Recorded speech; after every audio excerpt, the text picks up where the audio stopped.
رمضان المبارک کا پاک مہینہ شروع ہو رہا ہے۔ برکت بالا، رحمت بالا یہ پاک مہینہ ہے۔ تو سب سے پہلے چاہیے کہ اس مہینے کے اندر نمازوں کی پابندی کریں، نیک عمل کریں۔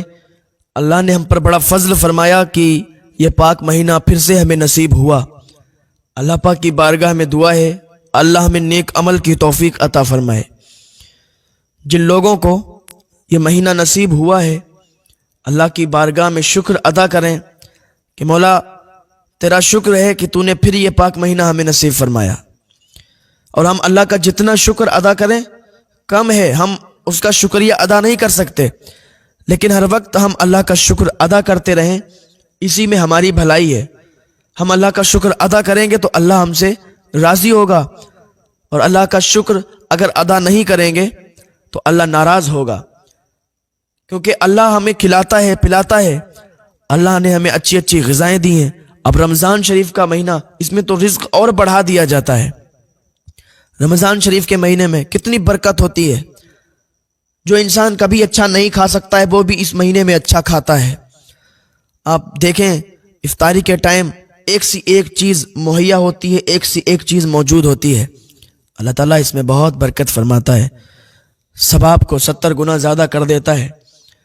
اللہ تعالیٰ کی بارگاہ میں دعا کیا کریں کہ مولا ہمیں نیک عمل کی توفیق عطا فرمائے، گناہوں سے بچنے کی توفیق عطا فرمائے۔ یہ بہت ہمارے لیے شرف کی بات ہے اور بہت خوشی کی بات ہے کہ یہ مہینہ ہم تک پہنچا ہے۔ تو اس مہینے میں ہم اللہ تعالیٰ کی بارگاہ میں اپنے گناہوں سے معافی طلب کریں، اپنے گناہوں سے توبہ کریں کہ اللہ ہمیں اسی مہینے میں گناہ سے بچنے کی توفیق عطا فرما دے، ہمارے سارے گناہوں کو معاف فرما دے۔ ہم نے جتنے گناہ پیچھے کر لیے ہیں اللہ سب سے ہمیں بری فرما دے، اور ہم وعدہ کریں، یہ تہیہ کریں اللہ کی بارگاہ میں کہ انشاءاللہ اب کوئی گناہ نہیں ہوں گے، اب کوئی گناہ نہیں کریں گے۔ تو اللہ تعالیٰ آپ کو ایسے ہی معاف فرما دے گا جیسے آپ نے کبھی گناہ ہی نہیں کیے ہیں۔ اور یہ تو پھر ویسے ہی بابرکت مہینہ ہے، پاک مہینہ ہے۔ رمضان شریف میں 5 حرف ہیں، را، میم، زاد، الف، نون، رمضان۔ دیکھو بہت سے لوگ کہتے ہیں کہ رمضان آیا رمضان چلا گیا، ایسا نہیں کہنا چاہیے۔ ایسے کہو کہ رمضان شریف کا مہینہ آیا یا رمضان شریف کا مہینہ گزر گیا۔ رمضان آیا رمضان نہیں، رمضان اللہ پاک کے ناموں میں سے ایک نام بھی ہے، تو اس کو ادب کے ساتھ بلانا چاہیے، ادب کے ساتھ اس کا نام لینا چاہیے، ایسے ہی نہیں۔ اور کوشش کریں کہ اس پاک مہینے میں جتنی زیادہ آپ عبادت کر سکیں اتنی زیادہ عبادت کریں۔ کوشش کریں کہ آپ پاک رہا کریں۔ اور دیکھیے روزہ فرض ہے تو روزہ کسی حال میں نہیں چھوٹنا چاہیے۔ روزہ وہ لوگ چھوڑ سکتے ہیں جو بہت زیادہ کمزور ہیں، بہت زیادہ بوڑھے ہیں، کہ جو اگر روزہ رکھیں گے تو روزے کی حالت میں پھر وہ انتقال کر جائیں گے یا کوئی بھی ایسا معاملہ ہوگا، تو ایسے لوگوں پر روزہ معاف ہے، لیکن اور کسی پر روزہ معاف نہیں ہے۔ سمجھ رہے ہیں؟ تو روزہ ہر حال میں رکھنا ہی ہے، کوئی بہانہ نہیں چلتا اس میں کہ یہ ہو گیا وہ ہو گیا۔ اور اگر کوئی بیماری ایسی ہے کہ روزہ نہیں رکھ سکتے تو پھر ان کی قضا آپ کو کرنا پڑے گی۔ سمجھ رہے ہیں؟ تو روزہ کسی حال میں معاف نہیں ہے، یہ فرض ہے۔ نماز فرض ہے، روزہ فرض ہے، حج فرض ہے، زکوٰۃ فرض ہے۔ تو دیکھیے اگر مالدار ہیں تو زکوٰۃ بھی نکالیں گے، اور مالدار نہیں ہے تو پھر زکوٰۃ نہیں۔ حج فرض ہے، اگر مالدار ہیں تو حج بھی فرض ہے، حج کریں گے، اور مالدار نہیں ہے تو پھر حج فرض نہیں ہے، اگر مالدار نہیں ہے تب۔ سمجھ رہے ہیں؟ اور یہ ایسی عبادت ہے، یہ بدنی عبادت ہے کہ اس میں جو ہے نہ تو آپ کو پیسوں کی ضرورت ہے، نہ تو کسی اور چیز کی ضرورت ہے۔ یہ ہے کہ آپ صحیح ہیں، سالم ہیں، تو آپ روزہ رکھیں گے، فرض ہے آپ پر۔ یا تو پھر آپ بہت زیادہ بوڑھے ہوں تو ان کے لیے منادی ہے، معافی ہے، وہ بھی اگر وہ صحیح ہو گئے، جو بہت زیادہ بوڑھے ہیں، کمزور ہیں، وہ صحیح ہو گئے اور اگر رکھ سکتے ہیں روزہ تو پھر وہ بھی رکھیں گے۔ لیکن اگر پتہ چلا کہ معاملہ الگ ہے، اگر روزہ رکھیں گے تو انتقال ہو جائے گا، یہ کوئی معاملہ پیش آئے گا، تو پھر ان کے لیے معاف ہے۔ تو یہ مہینہ بہت برکت والا ہے۔ اللہ کی بارگاہ میں ہم دعا کرتے ہیں مولا ہمیں اس مہینے میں زیادہ سے زیادہ عبادت کرنے کی توفیق عطا فرما دے، تاکہ ہم تیری بارگاہ میں جتنا تیری عبادت کریں اور جتنے ہی تیرے بارگاہ میں اوراد و وظائف کریں تو اتنے ہی ہمارے لیے بہتر ہے، اور یہ نیکیاں ہماری بڑھتی چلی جاتی ہیں۔ 9 مہینے 10 مہینے 11 مہینے ہیں، 11 مہینے ہیں جن میں آپ عبادت کریں گے، لیکن اتنا ثواب نہیں ملے گا جتنا رمضان شریف کے مہینے میں آپ عبادت کریں گے، جتنا آپ رمضان شریف کے مہینے میں ثواب کے حقدار بنیں گے۔ رمضان شریف میں اگر کسی کے ساتھ آپ نے ایک نیکی کر دی تو آپ 70 گنا ثواب اس کا لیں گے۔ اور دیکھیے ایک بات اور یاد آئی، رمضان شریف میں پہلے روزے سے آخری روزے تک بہت سے لوگ ہیں جو افطاری کراتے ہیں، تو ان کا مرتبہ ہی کیا ہے، لیکن ہم کہتے ہیں کہ ایک دن اگر استطاعت ہے آپ کی اتنی تو ایک دن ضرور افطاری کرائیں۔ اگر استطاعت نہیں ہے، بالکل نہیں ہے، کوئی بات نہیں ہے، مایوس مت ہونا۔ حضور فرماتے ہیں کہ افطاری اگر کوئی کرائے گا اسے بہت زیادہ ثواب ہے، اس کے گناہ معاف کر دیے جاتے ہیں۔ تو صحابہ اکرام نے پوچھا یا رسول اللہ صلی اللہ علیہ وسلم، اگر کسی کے پاس مال و دولت نہیں ہے، پیسے نہیں ہیں، تو وہ اگر کھجور سے یا پانی سے افطاری کرا دے تو حضور فرماتے ہیں اگر کسی کے پاس پیسے نہیں ہیں تو اگر صرف ایک کھجور سے ہی افطاری کرا دے گا تو اس کو بھی ثواب ملے گا، اس کو بھی ثواب دیا جائے گا اور وہ بھی جنت کا حقدار ہوگا۔ آپ کے پاس کھجوریں بھی نہیں ہیں تو آپ کسی روزے دار کو صرف ایک گلاس پانی دے دو۔ دیکھو اسلام کتنا اچھا مذہب ہے، ایک گلاس پانی ہی کسی روزے دار کو دے دو، وہ پانی پی لے گا، اللہ کا شکر ادا کرے گا، آئے ہے آپ کو بھی نیکیاں ملیں گی، آپ کی نیکیوں میں بھی اضافہ ہوگا اور کافی نیکیاں ملیں گی۔ تو رمضان شریف میں روزہ افطار کرائیں، اگر حیثیت رکھتے ہیں، اور نہ رکھتے ہیں تو ان کی خدمت کریں۔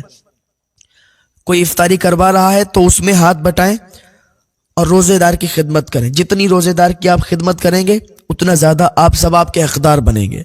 سمجھ رہے ہیں؟ روزے دار سے زیادہ کام نہ کروائیں، زیادہ کام نہ لیں۔ بہت لوگ ہوتے ہیں مالک جو جن کے ہاں کام کرنے والے کچھ روزے سے ہوتے ہیں، روزہ رکھتے ہیں، تو ان پر تھوڑا دھیان دیں اور کم کام لیں، تو اس کے ذریعے سے ان کو بھی بہت زیادہ ثواب ملے گا۔ روزے دار کے منہ سے جو بو آتی ہے اللہ کو بہت پسند ہے، تو روزہ رکھیں اور نیک عمل کریں، عبادت کریں۔ اللہ تعالیٰ ہمیں توفیق دے کہ ہمیں ہر سال اسی طریقے سے یہ مہینہ نصیب ہو جب تک زندگی رہے، اور جب موت آئے تو اللہ کی بارگاہ میں دعا کریں۔ ہم بھی دعا کرتے ہیں کہ اللہ اسی پاک مہینے میں موت دے۔ ویسے بھی اس زندگی کا کوئی پتہ نہیں ہے کب سانسیں رک جائیں، کب موت آ جائے، موت کا فرشتہ روح قبض کر کے چلا جائے، لیکن دعا کریں یار جب تک زندگی ہے ہم نیک عمل کرتے رہیں، دین کے کاموں میں حصہ لیتے رہیں، دین کے کاموں میں پیسے خرچ کرتے رہیں، اور جب زندگی ختم ہونے لگے، زندگی ختم ہو تو اسی مہینے میں موت آئے اور یہی مہینہ ہو، دن جمعہ کا ہو، تو کیا ہی بات ہوگی۔ اللہ کی بارگاہ میں دعا کیا کریں۔ بڑا خوش نصیب لوگ ہوتے ہیں وہ کہ جنہیں رمضان شریف کا پاک مہینہ ملتا ہے اور رمضان شریف کے مہینے میں ان کا انتقال ہوا کرتا ہے، اور پھر اس پر بہت خوش نصیب ہوتے ہیں وہ لوگ کہ جن کو جمعہ کا دن ملتا ہے اور جمعہ کے دن ان کا انتقال ہوتا ہے۔ تو ہم زیادہ سے زیادہ عبادت کریں گے انشاءاللہ۔ ہم سب لوگ وعدہ کریں کہ انشاءاللہ اس میں زیادہ سے زیادہ عبادت کریں گے اور خرافاتوں سے دور رہیں گے، گانے بجانے سے اور ٹی وی وغیرہ دیکھنے سے دور رہیں گے انشاءاللہ۔ بس اللہ کی عبادت میں لگ جائیں، کیونکہ ابھی یہ وقت ہے ہمارے پاس۔ وہ قبرستان کے قریب میں کھڑے ہو کے کسی نے کہا تھا لوگوں آؤ دیکھو یہ مردہ زندہ ہو گیا، تو لوگ واپس آئے۔ تو اس نے کہا میاں یہ مردہ اب زندہ نہیں ہو سکتا۔ کہا زندہ نہیں ہو سکتا؟ کہا یہ زندہ نہیں ہو سکتا، اگر یہ زندہ ہو جاتا تو مجھے بتاؤ یہ کیا کرتا؟ تو لوگوں نے کہا اگر یہ زندہ ہو جاتا تو عبادت کرتا، نمازوں میں لگ جاتا، اللہ کی عبادت کرتا۔ کہا یہ مردہ تو زندہ نہیں ہو سکتا لیکن تم ابھی زندہ ہو، تمہارے پاس ابھی ٹائم ہے۔ اس اللہ کے ولی کی باتیں سن کے اپنے دل پر یہ نقش کر لو، دل میں اتار لو کہ اللہ کی عبادت کرنا ہے۔ اللہ کی عبادت کے لیے ہی ہم بھیجے گئے ہیں، صرف اللہ کی عبادت کرنے کے لیے آئے ہیں۔ رزق دینا اللہ کے ذمے میں ہے، رزق اللہ دیتا ہے، بندہ بھوکا نہیں سوتا، بندے کو اللہ رزق دیتا ہے۔ کہاں سے دیتا ہے، کیسے دیتا ہے، یہ میرا رب جانتا ہے کہ اس کو رزق کیسے دینا ہے، لیکن بندہ کیسے لے گا یہ بندے کے اختیار میں ہے کہ حرام طریقے سے لے گا یا حلال طریقے سے۔ صبر کرنا پڑے گا، تھوڑا صبر کریں گے تو صبر کا پھل میٹھا ہوگا۔ بہت سے لوگ ہوتے ہیں کہ جنہیں کام کرتے ہیں لیکن سکسس نہیں ملتی ہے تو کہتے ہیں کہ پتہ نہیں ساری مصیبتیں ہم پر ہی اللہ کو ڈالنی تھی، ہم پر ہی ساری مصیبتیں آ گئیں. صبر کریں. صبر حضرت ابراہیم علیہ السلام نے کیا تھا، حضرت ایوب علیہ السلام نے کیا تھا. اور اللہ آزمائشیں لیتا ہے بھائی. ہم اور آپ کی وسعت اور حیثیت ہی کیا ہے؟ اللہ نے حضرت ابراہیم کا امتحان لیا، حضرت ایوب علیہ السلام کا امتحان لیا، حضرت یوسف علیہ السلام کا امتحان لیا، حضرت یونس علیہ السلام کا امتحان لیا. مچھلی کے پیٹ میں بھی زندہ رہے. جو مچھلی کے پیٹ میں بھی زندہ رکھ سکتا ہے تو وہ اس چھوٹے سے انسان کو 100-200 گرام کھانے والا کیا اس کو رزق نہیں دے سکتا؟ بھروسہ کرنا ہوگا، صبر کرنا ہوگا. اور صبر کا پھل میٹھائی ہوتا ہے. جب انسان اللہ کی آزمائش میں پورا اترتا ہے، کھرا اترتا ہے، تو پھر اللہ کی رحمتوں اور برکتوں کا نزول ہوتا ہے. اللہ کی رحمت